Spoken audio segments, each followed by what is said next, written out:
Hi, and thanks for logging on to the daily DVAR HALACHA. And here's a brand new halacha, 4 units for Friday, 27th day of November, the 11th day of Kislev. Today we're going to learn another halacha about placing the menorah. I'm going to take you right again to the Shulchan Aruch, and here we go. Now this is harping on the idea of lighting the menorah at the doorways.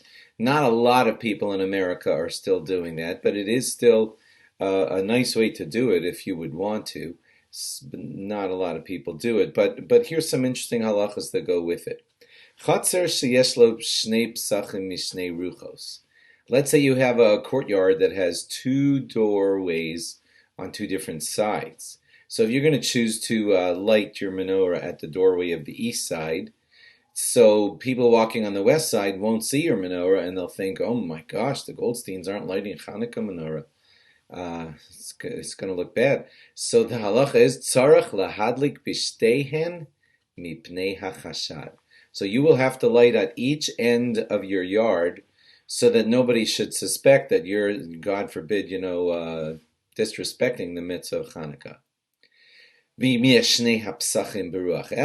the two openings are on one side, and they belong to one house, then it's enough if he just does one side, because after all, who's going to suspect you?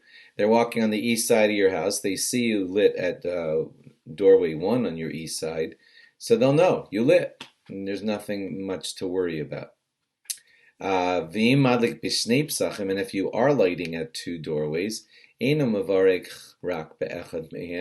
only have to make the bracha once when you do one side, and on the second side you light without a bracha. Now, I know this is not everybody's doing this kind of thing, but it does have some importance for us here. Mihu, this is us. Bazman hazeh, in these times, shekulam madlikim bifnim mamish, everyone pretty much lights inside at their window. There's not much of a recognizability to the people out there in the street. Even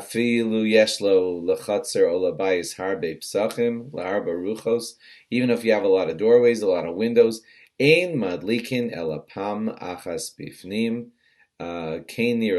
it seems to me, and so seems to be the custom. Now let me just explain what we just read clearly. So if you have a big house, big beautiful windows in the front, big beautiful windows in the back, big beautiful windows on the side, should you worry about this idea that if you put them in your front on the east side, people walking by the west side of your house will think you didn't light? So the Shulchan Aruch is saying clearly that it seems the simple custom is no, just take care of business. Pick your window, pick your beautiful spot, light there, and you don't have to worry about people, that whole business of people saying something because they didn't see the menorahs on the other side of your house. So you don't have to cover all sides of your house.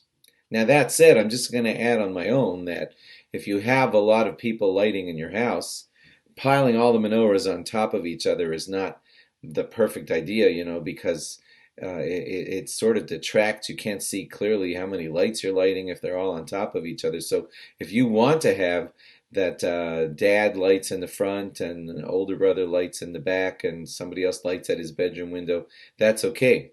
Fire-wise, make sure that each and every place is well contained. The kids aren't running around. Nothing will get knocked down. There's silver foil underneath it, because I'm saying they're all over the house and you might not get to watch all of them. Please, please, please be careful. But the idea here is simple, that you only have to light in one part of your house. But if you do want to separate them, then it would be lovely if you had one in the front and one in somebody else's window. But you don't have to do that, is the halacha that we learned today. Thanks for logging on. Have a great Shabbos, and log on again after Shabbos for more. Bye-bye.